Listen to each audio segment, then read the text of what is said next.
Olá, meus amigos e minhas amigas, bem-vindos a mais um vídeo do nosso canal. Você que nunca passou aqui pelo canal, fica aqui o convite para você se inscrever e se quiser sempre receber as notícias de um novo vídeo, basta clicar naquele sininho que existe aqui.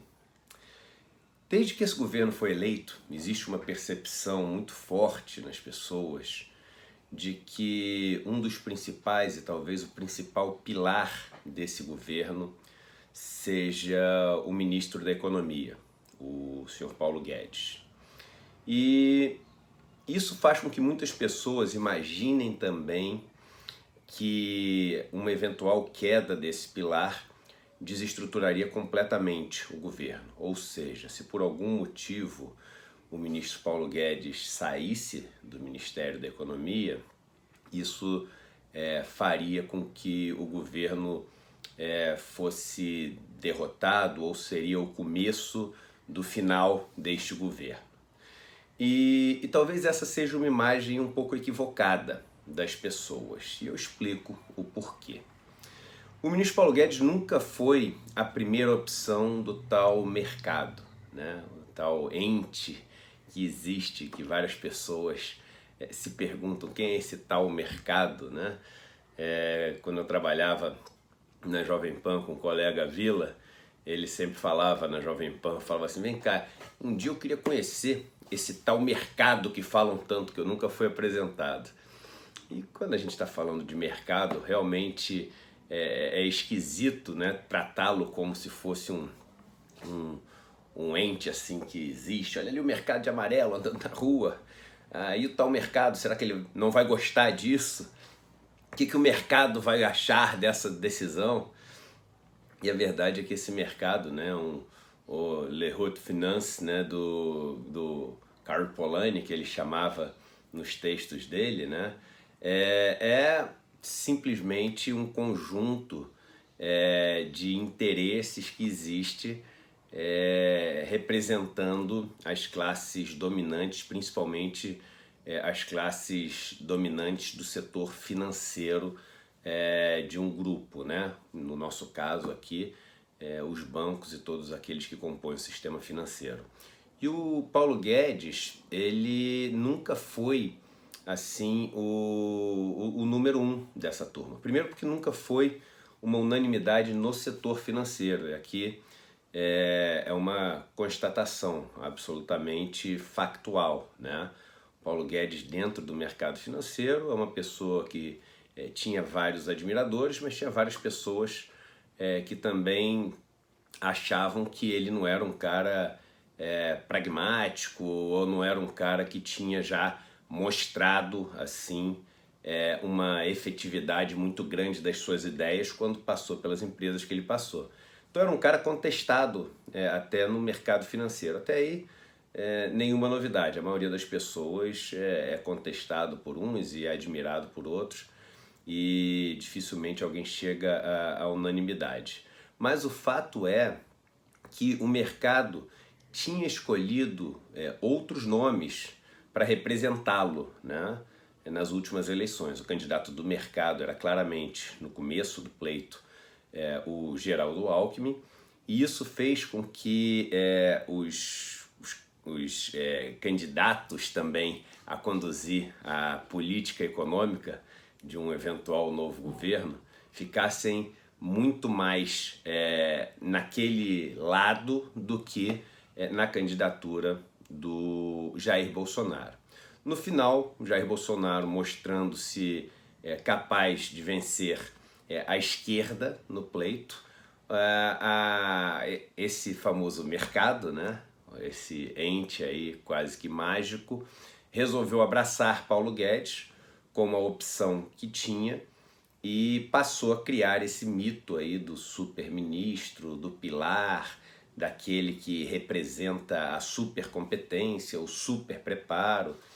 E realmente ele tem um preparo acadêmico, se formou, é doutor nos Estados Unidos. Vamos lembrar que nos Estados Unidos formam-se por ano, né, mais de 50 mil doutores. Em um ano, mais de 50 mil doutores. Ou seja, em 10 anos a gente tem 500 mil de doutores nos Estados Unidos.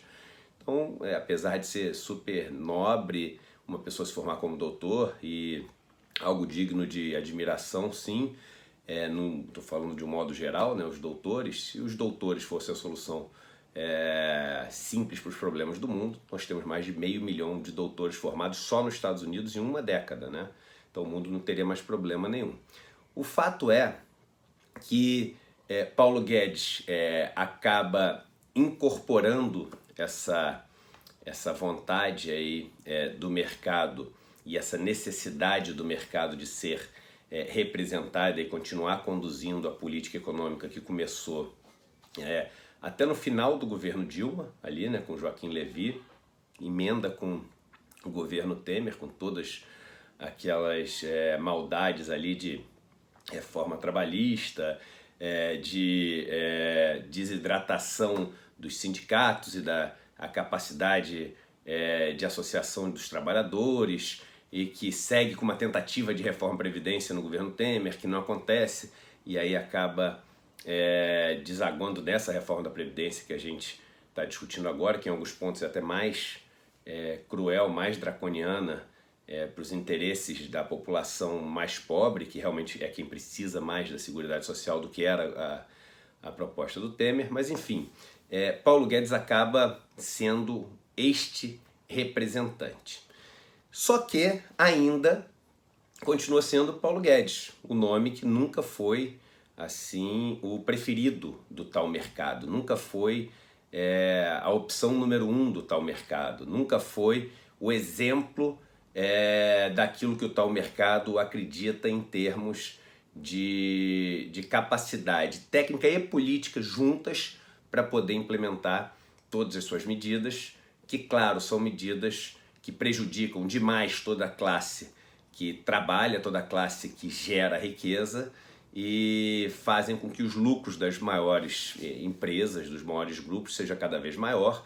E eles até utilizam isso no discurso, né? Só que tentando explicar, dizendo, não, quando os lucros forem muito maiores, essas pessoas vão ficar muito mais animadas para investir, né? Então, defendam seus próprios carrascos, que um dia eles vão te dar alguma coisa de volta, né? E as pessoas acabam realmente comprando esse discurso, olhando para esses super ricos e imaginando que eles se tornaram super ricos por causa de um dom mágico, de um talento inato, de uma capacidade divina aí que eles vão poder aplicar ao tal Estado, que é outro ente que eles também personificam como se fosse o Estado andando ali na rua, de verde, de branco, de vermelho, quando a gente sabe que o Estado nada mais é do que a representação de todos nós, né? Um grupo de pessoas que passa, né, pelo poder, nos representando e tomando decisões que afetam a todos nós, e não a algo como o Estado. São decisões que afetam a todos nós com dinheiro que vem de todos nós. E a gente acaba acreditando que um dia essas pessoas que nunca se preocuparam com o todo, né, nunca se preocuparam com o público, por algum motivo, né, vão, quando estar lá, se preocupar agora com o público em detrimento dos interesses deles, né? Mas enfim, é isso que as pessoas acabam acreditando com toda a propaganda que vem por trás. Bem, se algo acontece com Paulo Guedes hoje, qual seria o impacto para o governo Bolsonaro? Seria o fim do governo Bolsonaro, como muitas pessoas imaginam? Não, não. Pelo contrário, talvez isso fosse dar um outro gás para o governo Bolsonaro. E talvez aí esteja até um elemento de força do governo Bolsonaro, uma carta na manga do governo Bolsonaro, uma energia extra do governo Bolsonaro que as pessoas não estão vendo. E é importante a gente falar sobre isso até para as pessoas não fazerem uma leitura errada de cenário, né? Se Paulo Guedes, que já está aí, né, há 7, 8 meses, 9 meses agora quase, né, com dificuldade de mostrar resultado em termos de reaquecimento da economia, em termos de atividade industrial, voltando a mostrar qualquer tipo de resultado animador, ou mesmo em termos de ter aí uma sequência de notícias mostradas pela mídia aí que faça com que as pessoas alimentem esse interesse aí pela sua permanência e pelo seu status de super intelectual da economia neoliberal, né? Com essa falta de notícias todas, se Paulo Guedes sai do governo, a primeira coisa que as pessoas tinham que se perguntar é o seguinte: se ele sai, tem que entrar alguém no lugar dele. E esse alguém que tem para entrar, é aí que está o trunfo do governo. Como o governo sabe que hoje o que sustenta todo esse pacote de maluquices, arbitrariedades e barbaridades que vem sendo feitas em todas as áreas, né? Na educação, na saúde, na cultura, etc., é o tal interesse econômico por trás desses grandes grupos. A primeira coisa que o governo faria era ir para esses grandes grupos e buscar um nome para substituir o Paulo Guedes.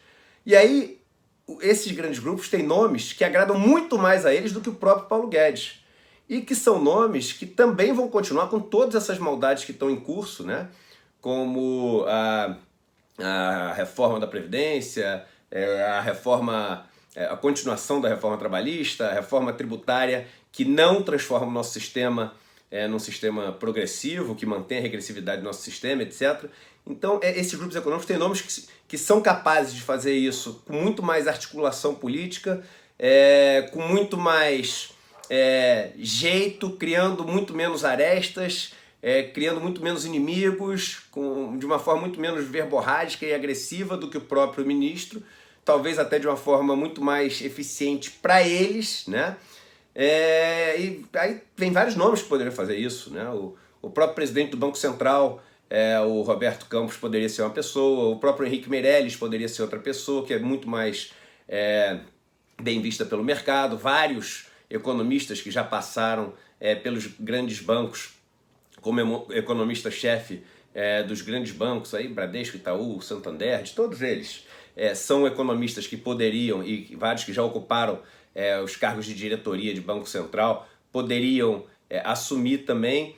E são pessoas que hoje, eu acho que com essa economia combalida, teriam até essa desculpa de eu estou junto com o governo Bolsonaro, que eu não concordo com todas essas agressões que ele vem fazendo, com todas essas arbitrariedades, mas pelo bem da nossa economia, para servir o país, vendo que o nosso mercado interno está tão deprimido, eu quero dar a minha contribuição para o país, etc e tal. Então tem desculpa para o cara poder assumir sem colar o nome tanto com uma figura como o Jair Bolsonaro.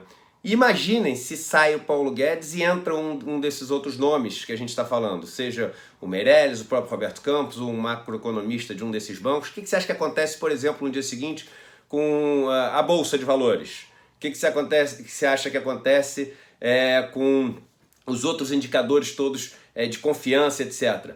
A Bolsa sobe muito, não sobe pouco se acontece um negócio desse. Enquanto todo mundo acha que se o Paulo Guedes cai, a Bolsa desmorona, Paulo Guedes cai, entra um cara desse, a Bolsa sobe demais, porque as pessoas vão achar que agora o mercado está bem representado e agora as coisas vão acontecer de uma forma muito mais suave, né? E muito mais eficiente do que aconteceram até hoje. Então, isso daria uma força extra para o governo Bolsonaro. E, sinceramente, eu acho que a chance de algo como isso acontecer ao longo aí dos próximos meses é muito grande, muito grande. E então é importante as pessoas terem essa leitura, né? Até para não fazerem suas apostas de conjuntura utilizando elementos assim que são frágeis ou usando uma lógica errada que não corresponde à lógica do mercado, e saber estar preparado para todos os acontecimentos e continuar com a sua batalha diária aí, buscando a gente efetivamente ter um modelo diferente de governo, um modelo diferente de distribuição de renda, um modelo diferente de priorização de interesses, completamente diferente desse que a gente está tendo agora. E sabendo que essa luta é muito mais dura do que parece, do que simplesmente vamos torcer para esse ministro cair, que a hora que esse ministro cair acabou o governo. Pelo contrário, o governo tem Tem uma força escondida nessa possibilidade de trocar o ministro que ninguém está vendo. Quer dizer que a gente deve desanimar? Não. Quer dizer que a gente deve seguir ainda mais firme com essa nossa vontade aí de ver um modelo econômico diferente, sabendo que o desafio é ainda maior do que a gente imagina, mas sabendo que isso só faz com que a gente tenha que se dedicar ainda mais para essa batalha que a gente enfrenta de ter um país mais justo e, de certa maneira, se contrapor aos interesses das pessoas mais ricas, com maior poder decisório, com maior poder político, com maior poder de articulação que vem desse maior poder econômico que elas têm no país. Tá bom? Um abraço para todos vocês e uma ótima semana, que a gente consiga ter uma semana aí cheia de esperança e com algumas vitórias. Tchau, tchau!